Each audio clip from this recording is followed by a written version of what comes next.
Jadi dulu waktu SD gue tuh punya sifat ambis yang aneh gitu. Orang-orang biasanya ambis itu kan ke semua orang. Dia pengen jadi nomor satu di antara semua orang. Pokoknya dia paling pinter lah gitu di antara yang lain. Tapi gue, sifat ambis gue ini hanya ke beberapa orang. Jadi kayak emang orang-orang yang udah gue tentuin, gue mau lebih di atas mereka. Ya udah cukup sampai situ aja. Gue tuh gak ada keinginan untuk berambisi untuk mengalahkan semua orang. Jadi cuma orang-orang tertentu aja. Ini ada cerita waktu gue ikut lomba Asmaul Husna di pengajian gue nih. Tempat pengajian gue dulu itu yang paling menonjol di perwakilan perempuannya itu gue gitu. Ini gue nggak bohong, nggak ngarang, tapi emang beneran gue tuh yang paling menonjol. Kenapa? Karena emang dari awal gue udah berambisi untuk gue harus pokoknya paling pintar di antara cewek-cewek. Di antara cewek-cewek doang. Di tempat pengajian gue tuh ada laki-laki dan ada yang perwakilan laki-lakinya yang lebih pintar dan lebih pintar dari gue pastinya gitu. Jadi gue udah nggak mau, nggak deh, gue nggak mau berusaha sama di cowok karena emang dari awal nih orang lebih pintar dari gue gitu.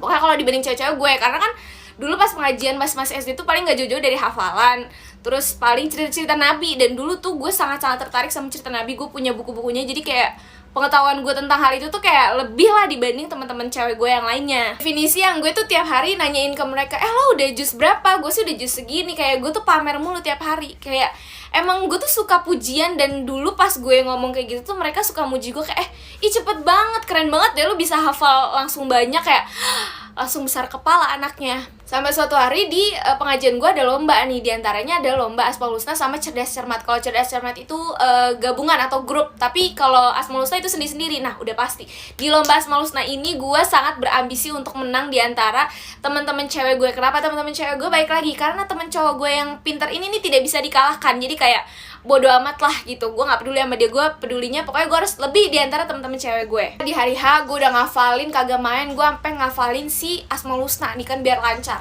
Gue samper nih temen gue, kalau kalian masih inget cerita gue sama Sisi yang gue kalau main ke rumahnya kaki gue balik-balik sakit. Nah ini nih, ini tuh udah bayannya. Gue samper lah dia ke rumahnya, terus dia keluar rumah belum rapih, belum pakai baju ngaji, masih pakai baju rumah dan bawa air putih. Gue pikir nih air putih buat gue kan, kagak, diminum sama dia. Terus dia bilang tunggu bentar ya, udah. Terus dia masuk ganti baju, habis itu kita jalan ke tempat pengajian nih, jalan kaki. Terus dia ngomong di situ ya hafal Asmaul Husnanya. Terus gue bilang udah sih di rumah, tapi nggak tahu nanti pas di sananya ngeblank atau enggak. Bismillah aja gue bilang gitu kan. Terus gue nanya dia, gimana lo udah hafal?